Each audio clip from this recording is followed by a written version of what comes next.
सुप्रभात। 9th class बेटे, काव्यखंड का तीसरा लेसन निकालेंगे, सवैया। पहला देखेंगे इसमें, पहला सवैया। मानुष हो तो वही रस खानी, बसों ब्रज गोकुल गांव के ग्वार। यहाँ रसखान जी श्री कृष्ण के अनन्य भक्त हैं, इसलिए वो हर किसी भी योनि में जन्म ले, हर रूप में वो गोकुल में ही बसना चाहते हैं। इसीलिए वो कह रहे हैं मानुष हो तो, अगर मैं मनुष्य बनूं, अगले जन्म के बारे में बात कर रहे हैं कि अगर मैं अगले जन्म में मनुष्य बनूं तो वही रसखान जी कह रहे हैं अगले जन्म में अगर मैं मनुष्य बनूं तो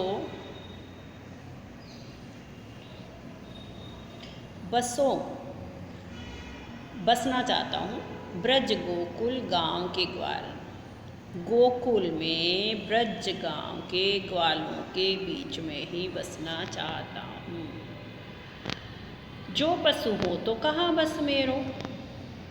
वो कहते हैं कि अगर मैं पशु बनूं तो इसमें भी मेरा क्या बस है, यानी मनुष्य के वश में नहीं है कि वो क्या बने। तो इसमें अगर मैं पशु बनूं तो भी इसमें मेरा कोई वश नहीं है, लेकिन चरो नित नंद की धेनु मझार। लेकिन मैं चाहता हूँ कि मैं पशु बनूं तो भी नंद बाबा की गायों के बीच में ही चरूं। चरों का मतलब चरूं नित, हर रोज, नंद बाबा की धेनु गायों के मझारन बीच में। पाहन हो तो वही गिरु का, लेकिन पत्थर बनूं तो उसी पर्वत का जो किया था हरि छत्र। हरि ने यानी श्री कृष्ण ने छत्री की तरह पुरंदर धारण, छत्री की तरह उंगली पर धारण किया था। ऐसा कहा जाता है कि इंद्र का घमंड तोड़ने के लिए श्री कृष्ण ने पर्वत को उंगली पर धारण कर लिया था। तो उसी पर्वत का वो पत्थर बनना चाहते हैं। जो भग हो तो बसेरो करो, और अगर मैं पक्षी बनूं तो मेरा बसेरा कहाँ हो। मिली कालिंदी कूल कदम की डाल। कालिंदी यमुना नदी के कूल का मतलब किनारे पर जो कदम के पेड़ हैं उनकी डालियों पर, डारण का मतलब डालियों पर, कि अगर मैं पशु बनूं तो मेरा बसेरा यमुना नदी के किनारे जो कदम के पेड़ हैं उन्हीं पर हो।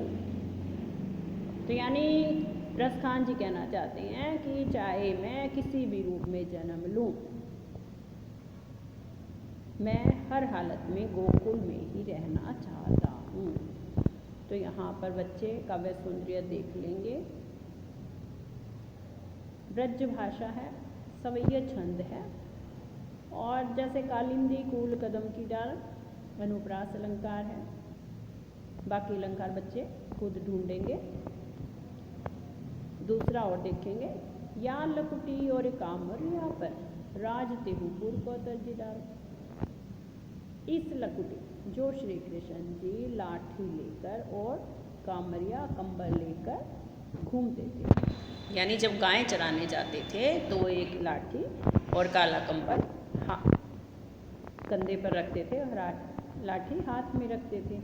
तो उन दोनों चीज़ों के लिए या लकुटी, इस लकुटी और कामरिया और इस कंबल पर राज तिहुपुर को तजी डाल। रसखान जी कहते हैं मुझे तीनों लोगों का अगर राज भी मिले और एक तरफ ये लकुटी और कामरिया हो तो मैं उन तीनों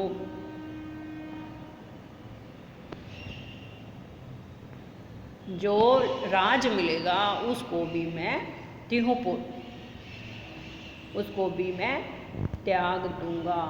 यानी तीनों लोगों का राज भी इस लकुटी और कंबल के आगे तुच्छ उन्हें मालूम होता है। इसलिए वो कहते हैं कि अगर मुझे तीनों लोगों का राज भी मिले और एक तरफ ये लकड़ी और कंबल हो तो मैं इसके ऊपर उन तीनों लोगों के राज को न्योछावर कर दूंगा। आठों सिद्धि नौ निधि के सुख नंद की गायें चराए बिसारो। अगर मुझे नंद बाबा की गायें चराने का सुख मिल जाए तो उसके सामने 8 प्रकार की सिद्धियाँ और 9 प्रकार की निधियों का सुख भी मेरे लिए कोई मायने नहीं रखता है। रसखान कबो इन आखिन सो ब्रज के बन बाग तड़ाग निहार।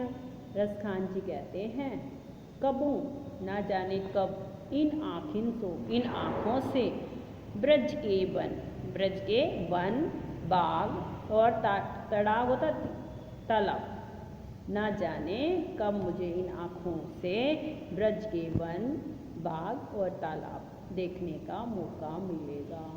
कोटिक एक अलधोत के धाम करगिल के कुंजन ऊपर वालों। मुझे करोड़ों सोने के महल भी अगर मिल जाए, लेकिन साथ में करील के कुंजन, करील की कांटेदार झाड़ियाँ मुझे मिल जाती हैं।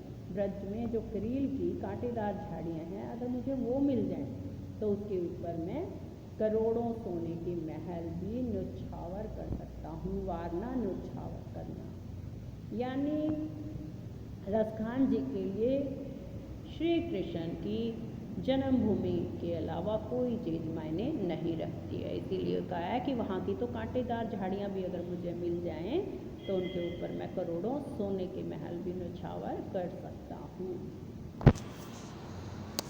ये आज इतना ही बेटा, ये बाकी 2 सवैया हम कल करें।